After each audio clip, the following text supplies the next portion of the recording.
Praise the lord. ఎలా ఉన్నారు?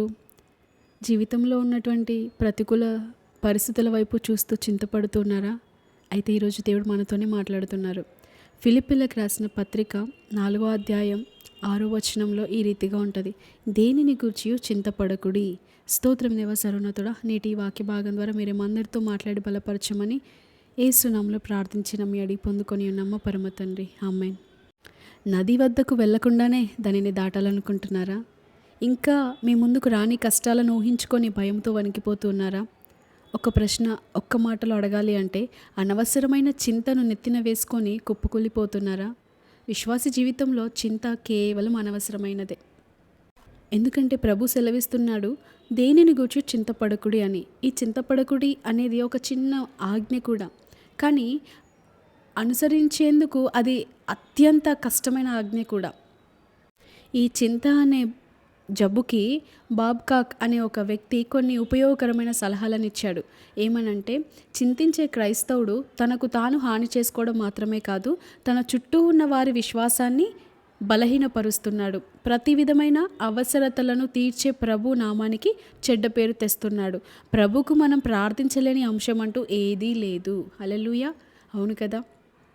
చింతపడకుడి అనే మాట తర్వాత ఉన్న పదాలను మనం చూస్తే, ప్రతి విషయంలోనూ ప్రార్థన విజ్ఞాపనముల చేత కృతజ్ఞతాపూర్వకముగా మీ విన్నపములు దేవునికి తెలియచేయుడి అనే మాటల్ని మనం లోతుగా గుర్తుపెట్టుకోవాలి. వాటిని ప్రతిరోజు నెమరవేసుకోవాలి. ఎందుకంటే మనం ప్రతిరోజు చింతపడుతూనే ఉంటాం, ప్రతి దాన్ని బట్టి బాధపడుతూనే ఉంటాం, ప్రతి దాన్ని బట్టి కృంగిపోతాం.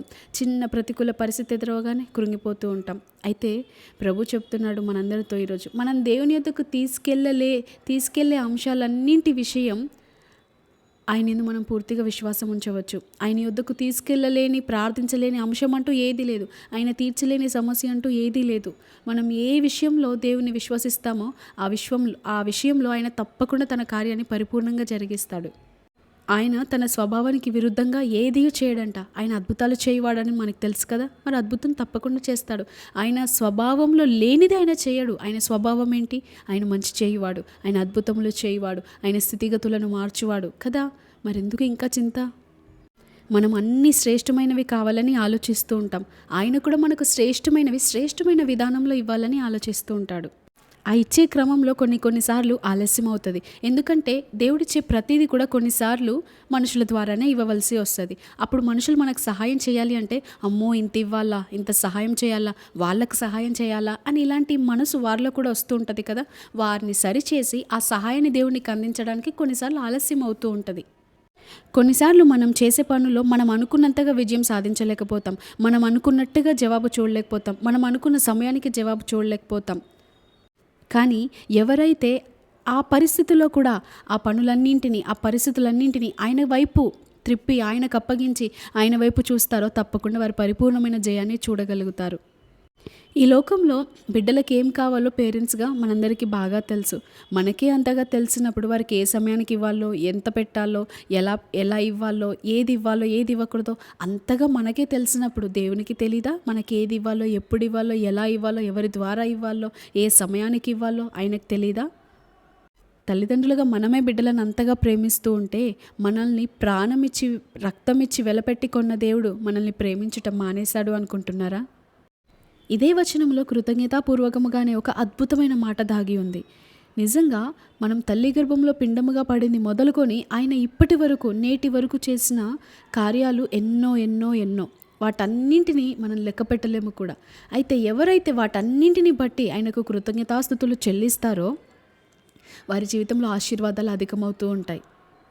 ఎవరైతే స్తుతిస్తారో వారు సంతోషంగా ఉంటారు. ఎవరైతే స్తుతిస్తారో సుఖంగా బ్రతుకుతారు. ఎవరైతే స్తుతిస్తారో సమాధానంగా ఉంటారు. ఎవరైతే స్తుతిస్తారో అన్ని విషయాల్లో వారి పనులన్నీ కూడా సఫలమవుతాయి.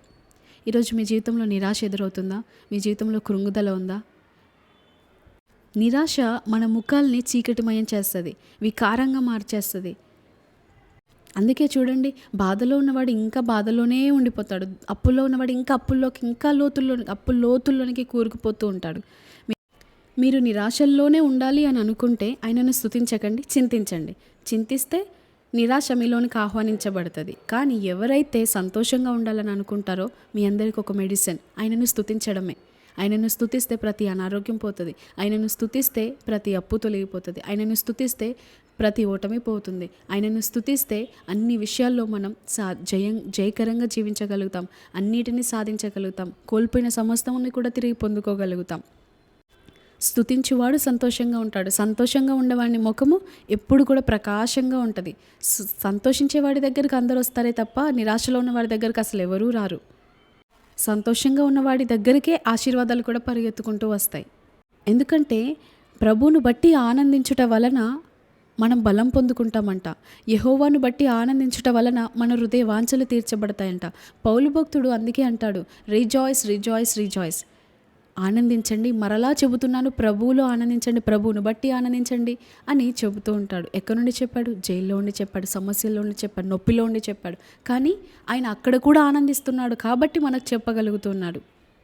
ఆ సమస్యలో సహితము ఆయనలో ఆనందిస్తే ఎలాంటి బలము కలుగుతుందో, ఆ సమస్యలో ఆ జైల్లో ఉండి కూడా ఆయనలో ఆనందిస్తూ ఉంటే, ఆయనతో ఆనందిస్తూ ఉంటే ఎంతగా ఆనందంగా ఉందో ఆ ఆనందాన్ని మనతో షేర్ చేసుకుంటున్నాడు. మీరు కూడా బాధల్లో ఉండి ఉండవచ్చు. అయితే నేను ఏ రీతిగా జైల్లో ఉండి కూడా ఆనందిస్తున్నానో ఆయనలో, మీరు కూడా ఆనందించండి అని మనతో చెప్తున్నాడు. మనం చాలాసార్లు ఏదైనా సమస్య రాగానే, ఇబ్బంది రాగానే, కష్టం రాగానే కృంగిపోతూ ఉంటాం. మ్యాక్సిమం అందరు చేసే పని ఏంటంటే ఇతరులతో షేర్ చేసుకుంటూ ఉంటాం. ఎవరితోనైనా పంచుకుంటే మన బాధ తగ్గుతుంది అన్న ఈ లోక సామెత ప్రకారం ఎవరితో అయినా మనం పంచుకుంటూ ఉంటాం. మన హృదయం తేలికవ్వాలి, మన భారం అంతా పోవాలి అని ఎవరితో ఒకరితోనో పంచుకుంటూ ఉంటాం. ఒకటి గమనించండి, ఒక వ్యక్తితో ఫస్ట్ టైం నీ బాధ అంతటిని, నీకు ఎదురైన బాధను ఫస్ట్ టైం ఎవరితోనైనా వివరిస్తే గంటసేపు వివరిస్తావేమో. అదే బాధని మరికొద్ది సమయం తర్వాత ఇంకో వ్యక్తి వచ్చి ఏమైంది ఏమైంది అని అడిగితే అర్ధగంటలో చెప్పేస్తావు. అదే సమస్యని మరలా అదే కొద్ది సమయం తర్వాత మరో వ్యక్తి వచ్చి అడిగితే 5 నిమిషాలలో చెప్పేస్తావు. ఏమైంది? నీ భారం అంతా పోయింది. చివరికి దేవుని దగ్గరికి వెళ్ళి చెప్పడానికి అంత భారంతో ఒక మాటలో చెప్పేస్తావు. అందుకే ఫస్ట్ మనం చెప్పవలసింది ఏదైనా సమస్య వస్తే మనుషులతో కాదు, ఆయనతో చెప్పాలి. మన హృదయ భారం అంతా కూడా ఆయన దగ్గర వేయాలి. మన కన్నీరు ఏదైతే ఉందో ఆయన దగ్గర కార్చాలి. మనుషుల దగ్గర కన్నీరు కారిస్తే అది వృధా అవ్వచ్చేమో, కానీ దేవుని దగ్గర కార్చే ప్రతి కన్నీటికి ప్రతిఫలం ఉంది. దేవుని దగ్గర కార్చే ప్రతి కన్నీరు ఆయన జీవగ్రంథంలో లిఖించబడుతుంది, ఆయన బుడ్డిలో దాచబడుతుంది. ప్రతి కన్నీరు కూడా మాట్లాడుతుంది. ప్రతి కన్నీటికి అర్థం ఆయనకు తెలుసు. ప్రతి కన్నీటి బొట్టు యొక్క అర్థము, భావము, అది ఎందుకు కన్నులో నుండి వచ్చిందో కూడా ఆయనకు తెలుసు. మనుషులైతే అపార్థం చేసుకుంటారేమో, కానీ ఆ అర్థం ఆయనకు మాత్రమే తెలుస్తుంది. ఈరోజు మీ కన్నీరు ఎవరి దగ్గర కారుస్తున్నారు? మనుషుల దగ్గర కారిస్తే అది నేల మీద పడిపోతుంది, వృధా అయిపోతుంది. కానీ ఆయన దగ్గర కార్చే కన్నీరు ముత్యంగా మారుతుంది. ఇతరులతో మన సమస్య షేర్ చేసుకుంటే సమస్య సాక్ష్యంగా మారుతుందో లేదో తెలియదు, కానీ సర్వశక్తునితో షేర్ చేసుకుంటే మాత్రం తప్పకుండా సమస్య సాక్ష్యంగా మారుతుంది. మనకు కావాల్సింది మనం వెళ్తున్న ఆ పోరాటంలో విడుదలే కదా, మనం వెళ్తున్న ఆ యొక్క సమస్యలో నుండి జయమే కదా, అందులో అద్భుతాన్ని పొందుకోవాలనే కదా. మరి మనుషులు చేయలేరు అని తెలిసినా కూడా మనుషుల దగ్గరికి ఎందుకు వెళ్తున్నారు? దేవుడు తప్పకుండా చేస్తాడు. దేవుని యందు విశ్వాసం ఉంచండి. ఆయన చేసిన మేలన్నింటినీ, గతంలో చేసిన వాటిని తలుచుకుంటూ ఆయనను స్తుతిస్తూ ఆయన సన్నిధిలో గడపండి. ఈ రోజు నుండి మనం చేయవలసిన పనులు: దేనిని గూర్చి చింతపడకూడదు. 2, ప్రతి విషయంలో మనం ప్రార్థించేవారిగా ఉండాలి. 3, ప్రతి విషయాన్ని బట్టి కూడా ఆయన కృతజ్ఞతాస్తుతులు చెల్లించేవారిగా ఉండాలి. ఈ 3 అంశాలని మన హృదయంలో భద్రం చేసుకొని దీన్ని ఎప్పుడైతే పాటిస్తూ ఉంటామో దానికి వచ్చే ఫలితం ఏంటో తెలుసా? దాని వలన కలిగే లాభం ఏంటో తెలుసా? చూడండి, సమస్త జ్ఞానమునకు మించిన దేవుని సమాధానము యేసుక్రీస్తు వలన మీ హృదయములకును మీ తలంపులకును కావలి ఉండును అనే ఈ వాగ్దానం మనం పొందుకోగలుగుతాం, స్వతంత్రించుకోగలుగుతాం. ప్రతి కుటుంబంలో అశాంతి, అసమాధానం, ప్రతి హృదయంలో అశాంతి, అసమాధానం ఏలుబడి చేస్తూ ఉంటుంది. అందుకే ఎప్పుడైతే మనం దేని గురించి చింతపడకుండా ప్రతి స్థలంలో, ప్రతి విషయంలో, ప్రతి దాన్ని బట్టి థ్యాంక్స్ చెప్తూ, దాంట్లో కూడా దేవునికి కృతజ్ఞతలు చెల్లిస్తూ, ప్రార్థిస్తూ ఉన్నట్లయితే మనం సమాధానంగా బ్రతకగలుగుతాం. అంత మాత్రమే కాదు, ఒక వ్యక్తి తన తలంపులను బట్టి నడిపించబడతాడు, తన హృదయంలో పుట్టే ఆలోచనలను బట్టి నడిపించబడతాడు. అందుకే దావీదు అంటాడు, అయ్యా, నా హృదయంలో పుట్టే ప్రతి ఆలోచన, నా నోటి మాటలు నీ దృష్టికి అంగీకారములుగా ఉండాలయ్యా అని అంటాడు. ఎందుకంటే హృదయంలో నుండి వచ్చే ప్రతీది మన నోటితో మాట్లాడుతూ ఉంటాం. మన తలంపుల్లో వచ్చే ప్రతీది మన నోటితో మాట్లాడుతూ ఉంటాం. అందుకే వాక్యం అంటుంది సామెతల్లో, ఒకని తలంపులు ఏమై ఉన్నవో వాడు అదే అంట. మనం ఏ రీతిగా తలంచితే అది అవుతామంట. ఏది తలంచితే ఆ రీతిగానే జీవిస్తాం. ఏది తలంచితే అదే మాట్లాడతాం. ఏది తలంచితే అదే తింటాం. ఏది తలంచితే అదే ధరిస్తాం. ఏది తలంచితే అక్కడికే వెళ్తాం. అందుకే ఒకని తలంపులు జాగ్రత్తగా ఎలా కాపాడబడతాయి అంటే ఆయనను స్తుతించినప్పుడు. ఆయన యొక్క జ్ఞానం మనకు అనుగ్రహించబడుతుంది. ఏ తలంపు తలంచాలి, ఏ తలంపు తలంచకూడదు అనేది మనకు అనుగ్రహించబడుతుంది. కాబట్టి నిత్యము ఆయనను స్తుతిస్తూ, ఆయన వైపు చూస్తూ, ప్రార్థనతో, కృతజ్ఞతతో ముందుకు సాగుదాం. అట్టి కృపభాగ్యం దేవుడు మనకు అనుగ్రహించి నడిపించునుగాక. Amen. Thank you all. Praise the lord.